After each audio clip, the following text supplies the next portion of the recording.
Powered by Pipe TV.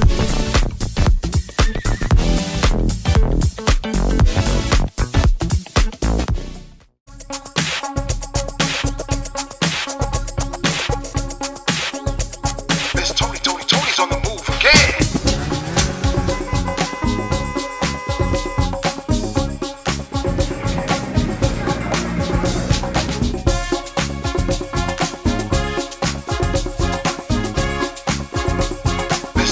Tony's on the move again.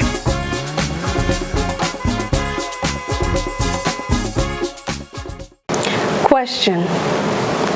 Have you ever had a moment in your life where you actually saw yourself from the outside looking in? You understand what I mean? Am I getting too deep for you? Today's guest I have with me here today, Roni. Hi. Hi, Roni. How you doing? I'm good. Roni has described himself as a survivor of life mountains in helping him create the best version of himself. Yep. What do you mean by that, Roni? I mean by that, we'll start with, I guess, early on, my very early age. Since the age of maybe 2 or 3, I've been sexually molested. The first traumatic experience of going through that was with my granddad. And it just continued, from family members to, my mom's boyfriends. Right. It just continued. Yeah. Roni, I'm going to stop you for a quick moment. The only reason why is because, you mentioned these people, and I'm not trying to make your story any less than it is, but I myself am going to say alleged because they're not here also to tell their version, right? Okay. So please don't take anything from it. Right. I just want to make sure that you understand why I'm saying that. I got you. All right, but I want you to continue with your story. So at the age of, can you recall? I should really say. I might be wrong, maybe about 4 or 5, but it was very, very young. I was not mature nowhere at all. I do know that much. It went from that to, continuous, and the person that you think that's supposed to help you stop it don't help you stop it, so then you're angry with them, which was my mom. But I also didn't understand that it happened to her, so she didn't know how to stop it. Right. So it was one of those things that I was mad with her, but then after I learned, I couldn't be mad with her because she didn't know. Right, and I understood. Now, Roni, I'm going to take you back because, and I hope it's okay, and you could tell me, if you feel uncomfortable sharing this, but you are a transgender female. Yes, I am. I've always known that I've been a tomboy all my life. Never liked to wear a dress, no heels, no purse, no earrings, none of that. Just what does that like? Yeah, just straight, jeans and a baseball cap, and I'm good. Right, good to go. But I guess going through my life as far as a child is concerned, I had different dreams about who I thought I was supposed to be than who I actually am. And I mean that by saying I was living a lie for everybody else, which was being a female, and I was not a female. I've never been a female. Right. So I did everything that, females do. Supposed to do, right, to keep the image, to keep the look, so nobody asks. And I knew that wasn't me. I was very uncomfortable, and it was hard. And I tell anybody, I was living a double life. Wow. I was being straight and gay all at the same time. So it's like in the daytime I was straight, at night I was with a girl. So didn't you like lose your identity in all that? Along after that, yeah, I did. But in the moment of it, no. Because I was holding up 2 identities, the straight one and the gay one. Right. When I really wanted to be, because I was trying to please my mom. Right. She's old school, so of course, religion played a big part of that. Yes. So the ultimate sin was homosexuality. So so that's the images I had to uphold. Along with I had kids as well. Wow. So it was another one of those things. So did your kids know? When? Actually, I should just start there. When did you actually come out to say, hey, I am fully gay, or hey, I am transgender? Do you remember that moment? I really don't have a specific moment that I was like, yeah, I came out, because I had moments that I felt like I came out to myself, not really to anybody else. It was more so to myself that I got comfortable in the skin that I was in. Because I wasn't, after I got to the age of being an adult, I didn't really care what people thought about me. You know, I wanted to live my life, I wanted to do what I wanted to do, but still on the same, I still had that little piece of, you need to do what you got to do as far as, you know, religion is concerned. And I'm listening to you with your accent, so all this is actually coming. You from down south? I am from Georgia. Yes, you country from boy down. all day. There you go. There you go. So it was also looked upon a little differently down south. It's not accepted at all. It's still not accepted today, and it's 2020. Right. So that was a battle. I hear you. Now, during all this time, what activities, what were you doing to make yourself happy? I wasn't doing anything to make myself happy. I was doing everything I thought I was supposed to do to make myself happy, which was for other people. So anything I was doing for somebody else, that made me happy. Wow. Which in actuality, in the end, it didn't, because when I needed them, there was nobody there for me. So it's like, what am I getting out of this? Right. So maybe the last 4 or 5 years, I've come to that realization that I need to do for me. Yes. And me only. Yes, because you also came through other struggles. Yeah. You also battled cancer. Yeah, I'm a breast cancer survivor. 9 years. 9 years, man, yes. 9 years. Chemotherapy, going through everything as far as being sick, not knowing if you want to live. All right. Who was there for you to help you through that? Or was there? That's the question I should ask. My daughters, and at the time, my ex-wife. Okay.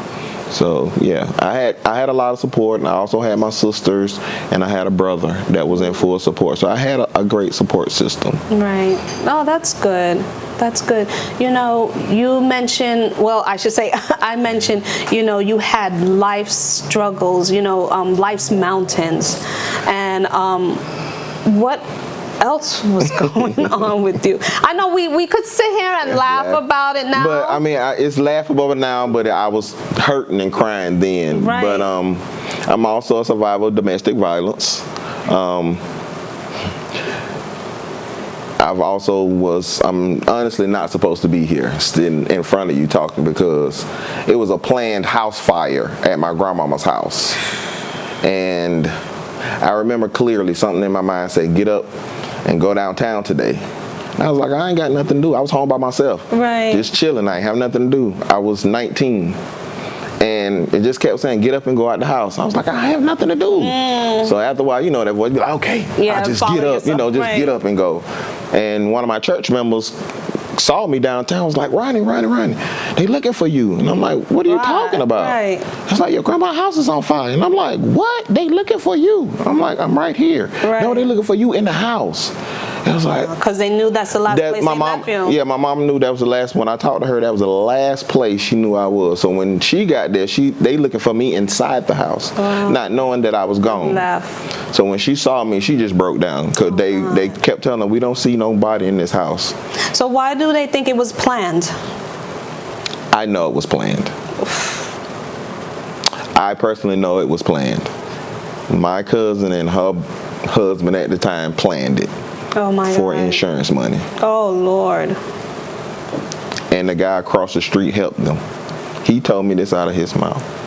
Oh my goodness. So, you know, like I say, I'm very, very blessed to be here, because I'm not supposed to be here. Yeah, and I'm actually glad that you are sitting here also, because the things that you have gone through have been struggles. But yes, you are here. I'm here. You're here to tell your story. With a big old smile. Yes, absolutely. Like you said before, you wasn't smiling before because you was going through it. Yeah.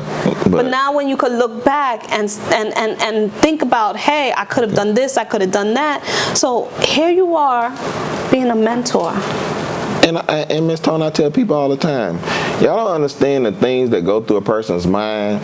I could have been so many other things. I could have been a drug dealer. I could have been another sexual abuser myself because I didn't want to get no help. Right. I'm also diagnosed with bipolar depression because of all the traumatic experiences I've gone through. So I take medication once a day to make sure that I'm the balance. Good. Yeah, that balance. Because I'm always, your mind is always running, trying to fix what was in the past and knowing I can't fix it. Right. So that's a battle, and it's a battle every day. Oh boy.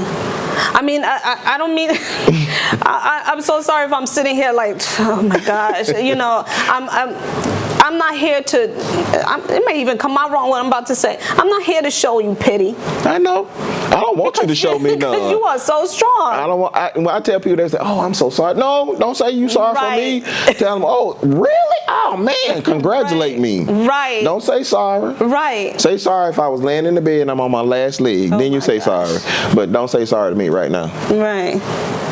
I got too much to live for, too many people to live for. Look at you. I got a beautiful fiance. First of all, yes, we're going to talk about her in a minute. Of course, I know her very well too. Yes, we're going to talk about her in a minute. Yeah. But look, I'm drained. I really cannot imagine the life you were living and where you are now. It was a struggle.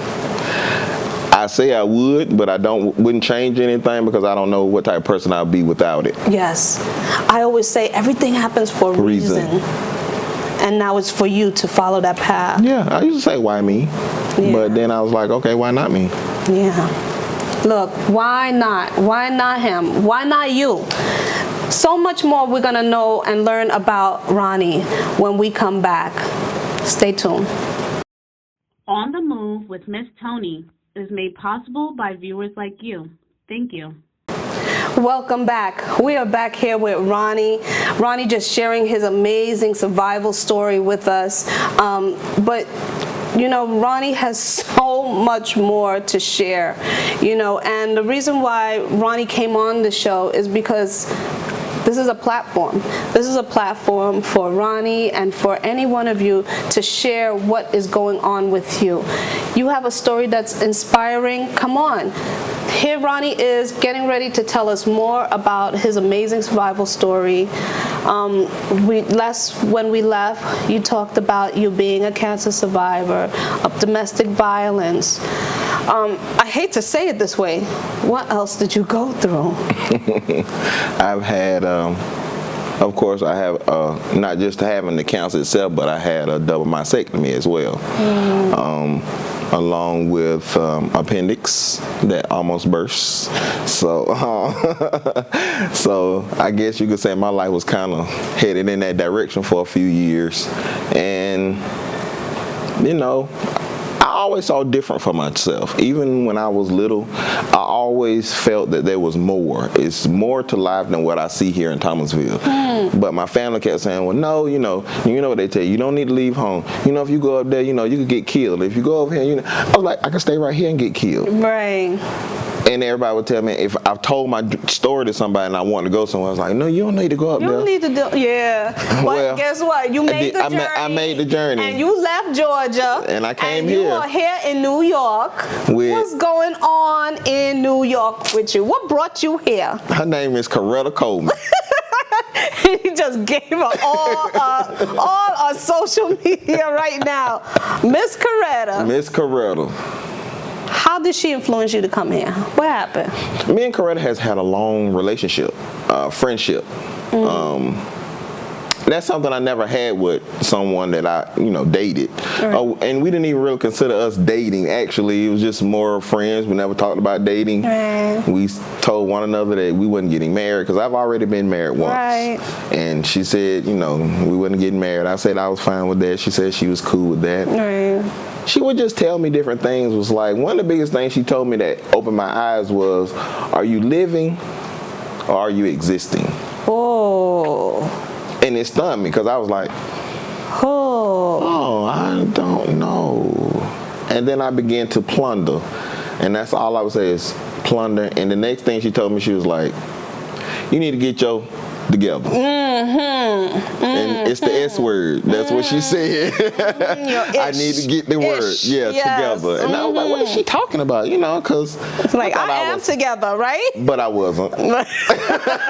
She saw it, but you know why? It's because you was living that way for so long. Yeah. You thought that was your norm. Yeah, and I honestly thought I tell her I was gonna be a hoe for the rest of my life because I didn't see myself settling down with anybody. Right. It wasn't in me to do that. It was like I can't do commitment. I don't do rules.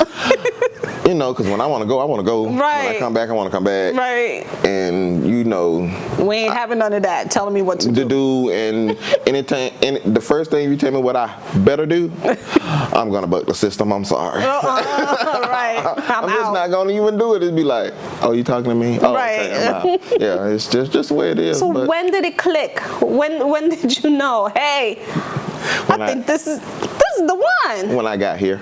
When I actually made the weekend trip. Your weekend's still going on? It's still going a year and a half later. That's a long weekend. I packed up my life and came. Wow. I was like, I'm done. I know there's more. I felt right. She just felt good. I got here and I didn't want to leave. Right. I didn't. Wow. And now, what are you doing for yourself? Next month I was starting barber school because I want to be a master barber. Do you do now? Do you cut now? Yes, I do. Oh, okay. I'm just not licensed, but we working on that. It's in the process. Do I need a trim? Yeah, you do. I need a line, I'm gonna right? have to hook you up. Yeah, real you quick. do. Yeah, Tony, I got you. Thank you. But yeah, and then you know I'm following that into other ventures as far as the master barber is concerned. And then of course I want to open up a LGBTQ youth shelter, a rescue home that where they can come and it's not just for LGBT, it can be youth, any youth that needs help.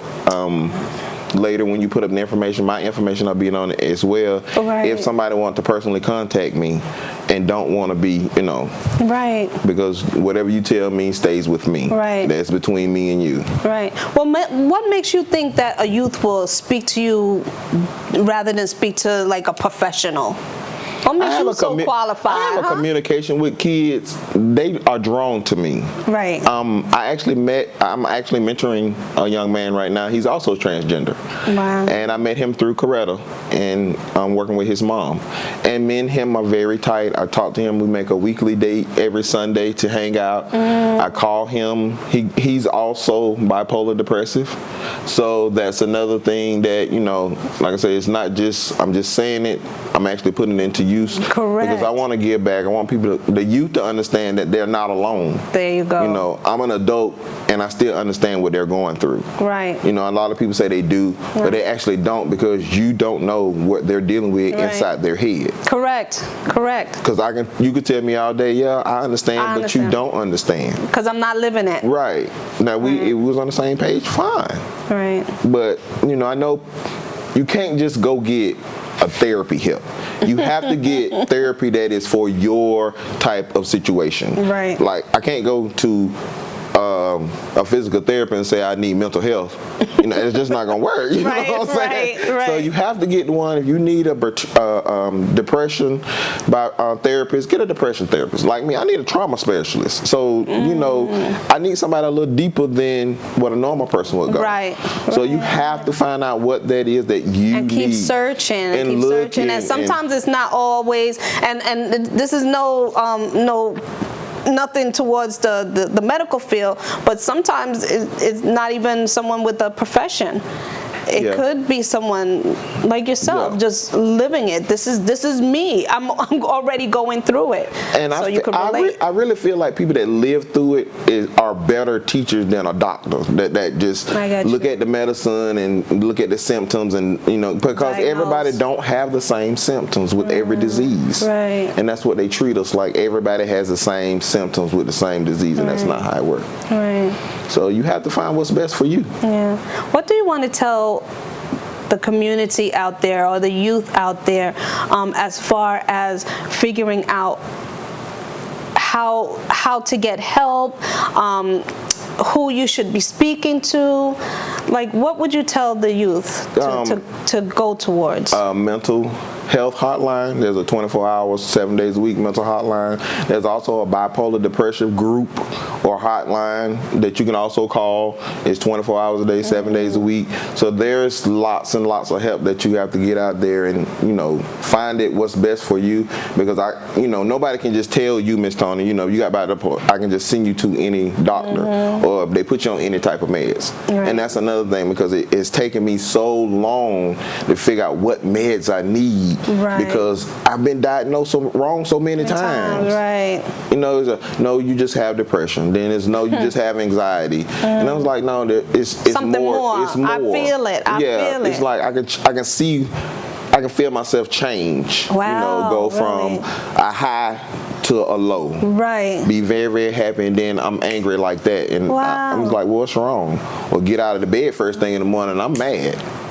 It's like, yes, I'm mad with you. You ain't said nothing to me, but I'm mad with you. Do you recognize it, and do you go back and apologize to the people that have been around? Yes, I have. And tell them you didn't realize? And it's not like it's later.